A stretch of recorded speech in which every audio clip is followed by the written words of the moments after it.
Welcome back to the channel, guys. How are you doing? The season has just started. Game week 1 completed, and all the coaches, all the managers that have just signed for all the top teams in England have performed, and all their clubs have performed. We've seen the results. Now in this video, I want to do a review of all the top managers, from De Zerbi to Carrick to because I had to write them down, to Alonso, to Maresca, to Iraola, and I'm going to give you my honest opinion about them, what could be their performance this new season, and what we should look forward to. So let's get right into the video.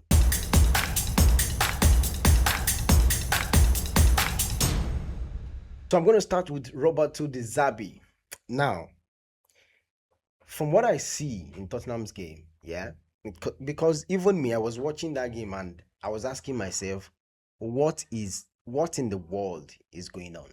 Like, I cannot pinpoint. I just know that Brentford was just stronger.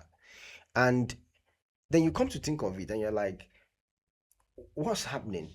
Tottenham have spent, they have really spent this summer, even though we might argue that some of the signings they made were just overly expensive, but then the club trying to get from one stage to the other. So, and spending is also part of the muscle you are going to flex if you want to show that, oh, I'm not the same club that I was yesterday. So you're going to have to spend some money. But then at the same time, we can also argue that that money that they have spent, it did not show in the first game that they played, especially having a coach like Roberto De Zerbi. So what I'm thinking is, I think De Zerbi will still have to deal with the sports cause, the cause of, you know, not really getting results, which you literally cannot explain. In the case of this first game, I do not know why they lost that game, and they lost the game 3-0. And anytime they show De Zerbi, you can literally see it on his face that this guy is like, what in the world is going on? Now let's not take it away from Brentford. Brentford is an absolutely fantastic team. They are good at what they do, and you cannot expect Tottenham to just come and beat them at home. But then at the same time, you do not expect Tottenham to come and lose 3-0. A team that has, I'm sure that going into that game, those players, there will not be any fear. There will not be any. They will just be like, yes, guys, they will be motivated. Let's do it. Let's do it because of what the manager have told them, what they've heard from the manager, the inspiration, the motivation, and then they get to the pitch. I can't imagine. And then they get to the pitch. It's a whole new different story. So I think Roberto De Zerbi is going to have to still deal with the sports curse of the team not just performing well. You know, there was a coach like that said it's like the team lacks the drive, like the management lacks the drive. Maybe you might have to deal with that, and we'll just have to see as the season progress how he's going to handle it, whether he's going to have to say, hey, I can't do this anymore, or they're going to have to sack him. I don't know, but I think it might struggle a little bit. But this first year, they might just probably end up putting them in the mid table, maybe 8, 9, 10, 5th, 6th, somewhere around that. So now I'm going to go to Michael Carrick of Manchester United. My rating of Michael Carrick here, I think Manchester United fans should not put any pressure on Michael Carrick. And I have my reasons for saying that. Because if you look at Carrick is I know that last season he came up, looked like he raised, a dead man in Manchester United. He just came and Manchester United started performing. It's normal. When I saw that, I was like, it's called momentum. They were riding on momentum. Everybody was performing well. The team was doing really good, right? And everybody was happy, excited, and everybody was saying, oh, you have to give Carrick the game, give him the manager role. And now he has been given first game of the season, first assignment of the season, got trashed by a team that just got into the league. Sorry, man, I shouldn't have laughed. Got trashed 2-0, and it is not just being beaten 2-0, it is how Manchester United lost. So now everybody's like, oh, maybe it's just starting. Maybe Manchester United is not really going to have a good season. Well, first of all, I would advise you, as an Arsenal fan, having gone through Arteta's project, coming from Arsene Wenger, having gone through Emery, I'm going to tell you, first of all, you need to understand that Michael Carrick is still going to have to settle that team. Manchester United now, not just the player now, not just on the side of the player, is going to have to do what Arteta did in Arsenal. The problem is maybe he does not really have that much time that Arteta had, to fix Arsenal. Maybe he does not have it, but he's going to have to probably do the same. And important things that we need to do. Number one, you will first of all need to get Manchester United team, the club, to understand where they are and probably where they need to be, taking them back to what they used to be. You know, Arteta will always talk about the history of the club, that the history of the club, this is what this club stands for, this is what this club has done in the past. Carrick will need to grind on that. Manchester United is an enormous, gigantic club. There is a way that Manchester United needs to do things. There is a particular kind of culture that Manchester United need to have, which might just be that all the old system within the club do not have that yet. Which might yesterday I saw a video of Arsenal players, Calafiori, Mosquera, helping, like the something like the cleaners of the club. And people were talking about the fact that, oh, it shows like the culture in the club, in Arsenal. And that's the same thing that the Carrick will have to do. He will have to build that club right from the ground and take it to where he dreams that Manchester United actually can be. And that might take some time. That might take some time. See, that adrenaline that you guys played with last season, that adrenaline has gone now. Back to life, back to reality. You guys are going to be up to, you're going to have to wake up back to reality. Carrick ball is not a bad thing, yeah? But the thing is, it's not going to be like last season. Teams are more prepared, teams understand you more, teams have watched Carrick's pattern, they have read him, so they probably know what he can do, what he's going to do. They can preempt him now. So don't expect that it's just going to come. But then I'm not saying he's not going to perform. I'm saying he's going to have to do a lot of work. And now they are going to Europe. They are going to be much more busy. Even when they were not busy last season, Manchester United still had some down games, so to speak. Even when they were not busy last season. So Carrick, of course, might still end up in first, top four, but I think it's going to be a long season for Manchester United. A long season, especially with that back line, that Aiden, Maguire, Luke Shaw. It's going to be a long season. But man, I'm looking forward to what Carrick can actually make out of that situation. Now I'm going to go to Xabi Alonso. Xavi. Is this Xavi or Xavi? Xavi Alonso watched him against Fulham. What I can really say is it looks promising.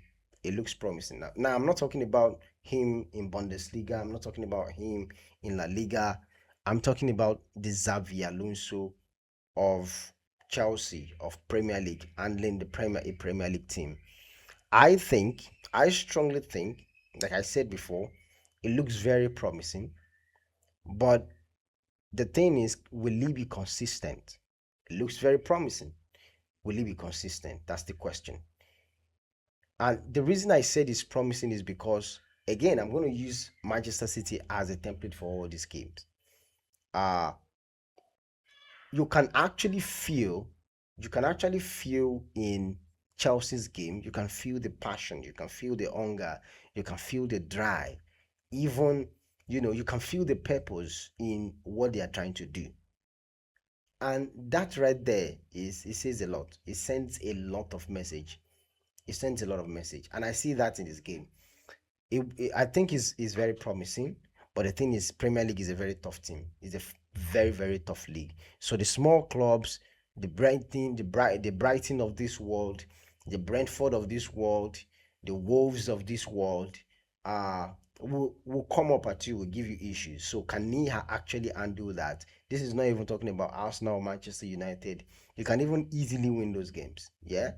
The problem now is, can you be consistent with a small team? So we're going to have to look at that with Xabi Alonso. But I see Alonso actually performing well with just one game a week. I think he's going to actually perform well.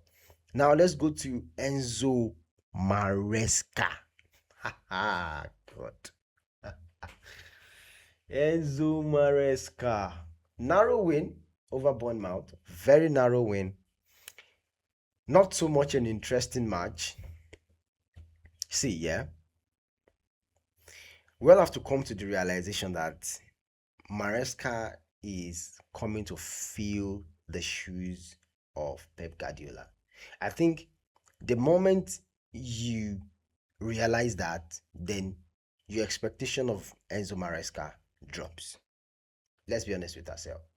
He's coming to fill a shoe that nobody else should actually be called upon to fill that kind of shoe. Pep, Guard- Pep Guardiola's shoe should actually be filled by Pep Guardiola. You're talking about, arguably, now, this is to me, arguably the greatest football manager that has ever graced the surface of the earth. That's the person we're talking about. Incredible space to fill. And when you see from that lens, then you begin to drop your expectation of Enzo Maresca. So he still has a long way to go. He has a long way to go. With the club, with the players, with the fans, he has a long way to go. And then with the league, he has a long way to go. There's still a lot of learning curves that Enzo will still have to go through to learn, to unlearn, to learn, unlearn, adapt, then grow. So, their game against Bournemouth, I just did not feel. I did not feel that passion. I did not see that. And why I have issues with that game, Manchester City versus Bournemouth. Why I have issues with that game is because they were playing in front of their fans. If Manchester City was playing away, I would have actually said, which is why I actually will, will rate Iraola high, in the next one. The reason is because Manchester City was playing at home. You have every reason. You are playing in front of your fans. You are playing in front of a familiar noise. People who know you, people who you know. I expect that match should be absolutely fantastic. Absolutely fantastic. At least you should have some momentum. Then when you now go to another team, you can now, maybe when you start playing away, maybe some lapses then show. But then in front of your crowd, we should feel that zest, that energy. It literally felt like Manchester United or City game. Man, Bournemouth was just playing and pressing, but then later in the game, Bournemouth had to reside, go back, try to defend. Then they gave Manchester City that energy to actually come and attack them, and all of that happened, and then they were able to win. But then that win was far from convincing. That game was absolutely far from convincing, I'll tell you. So I think Maresca has a lot of work to do, and I think the fans, fans should just, especially Manchester City fans, don't expect. See, if you expect anything from Enzo, you're in big trouble, because it looks like he's gonna have a very long season. He's gonna have a very long season. Now let's go to the last coach, uh Andoni Iraola. Now, I rate Andoni Iraola. I rate his season very high, because I feel like what he did yesterday against Newcastle, I think he performed really well. He performed really well. And for every of this new coach who actually traveled out of their comfort zone, I rated those matches, before the game started. And Iraola did not, he didn't mess up, he didn't fail. If they had lost yesterday, Even if they had lost, I would have still rated him high because of how he played, his pattern of gameplay, uh, his players, like the disposition of his players on the pitch when they were playing, and basically the attitude. Everything looks positive to me. Everything looks positive to me, and that's why they were able to get that last minute penalty. So I feel I think Iraola is going to really cause some trouble in the Premier League. I think we should watch out for him. He's going to really cause some trouble with that Liverpool team in his hands. And don't forget that he's still going to evolve. The only problem that I will have with Iraola is consistency. Can he be consistent? Can he actually do it all through the season, walk through the season, work with his team, and get consistent, non-stop results? Can he do it 6 games back to back to back to back to back and win, win, win, win, win, win, win? Can he do it? So that is going to be my greatest challenge with Andoni Raola. But again, like I said, the season is just starting. There's a lot of things to still improve. There's a lot of knowledge to still gain. And as he, of course, gains this knowledge, he gets to know more, then he's able to do more with the knowledge that he has, given that he's not even new to the Premier League. So I rate him very high. I'm expecting a lot from him.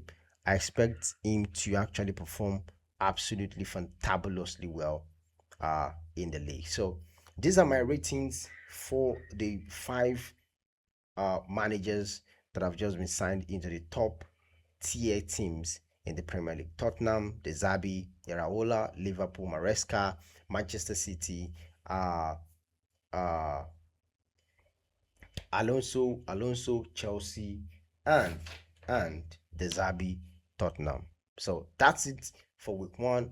My review of the managers that just signed in for the top teams in the Premier League. Well, if you have not subscribed to this channel, please hit that subscribe button right now. Let's build this community together. I love you, and I'll see you in the next video.